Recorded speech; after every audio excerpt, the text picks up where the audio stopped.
ये नहीं है कि हम हमारी सरकारें, आपकी सरकारें, तुम्हारी सरकारें, इस तरीके से हम इन चीजों को विभाजित करें।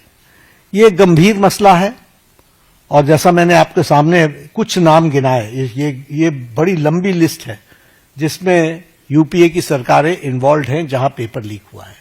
लेकिन हम आरोप प्रत्यारोप से बाहर निकल करके हमें इस पर चर्चा करनी चाहिए और चर्चा करने का जो सबसे अच्छा माध्यम है वो है सदन, वो है पार्लियामेंट। और हम चर्चा के लिए तैयार हैं। गहन चर्चा हो, गहन चर्चा के माध्यम से इसकी बारीकियों में हम जाएं।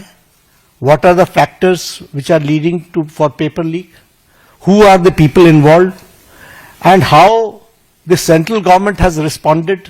हमने किस तरीके से, जब हमारे ध्यान में कोई पेपर लीक आया है तो हमने किस तरीके से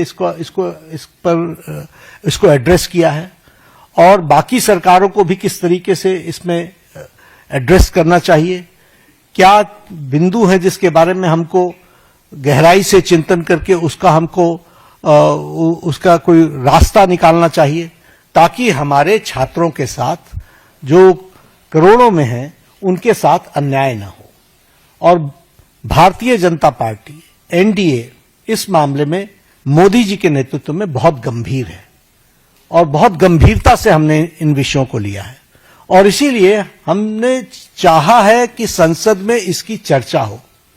short duration discussion, long duration discussion, business advisory committee में आप तय करो कितना समय आपने लेना है, 12 घंटे लेना है, 18 घंटे लेना है। राज्यसभा में मैं लीडर ऑफ द हाउस के नाते मैंने हमेशा इस बात को माना है कि जो विपक्ष जितने आवर्स तय करे हम चर्चा के लिए तैयार हैं, सरकार चर्चा के लिए तैयार है और विपक्ष को इस बात को ध्यान में लेकर के उसे गोल पोस्ट नहीं चेंज करना चाहिए। हम आरोप नहीं लगा रहे हैं, आरोप प्रत्यारोप नहीं होना चाहिए।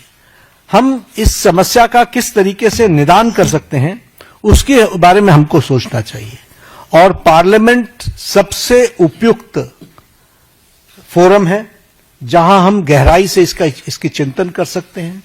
ड्यूरेशन विपक्ष तय करे और उसमें हर एक एस्पेक्ट्स के बारे में चर्चा हो और हम कोई ठोस नीति लेकर के आए, क्योंकि बच्चे कोई हमारे हैं, आपके हैं, वो देश के भविष्य हैं और देश के भविष्य की चिंता करना हमारी जिम्मेवारी है और हमारी जिम्मेवारी में सरकार के साथ साथ विपक्ष की जिम्मेवारी भी है।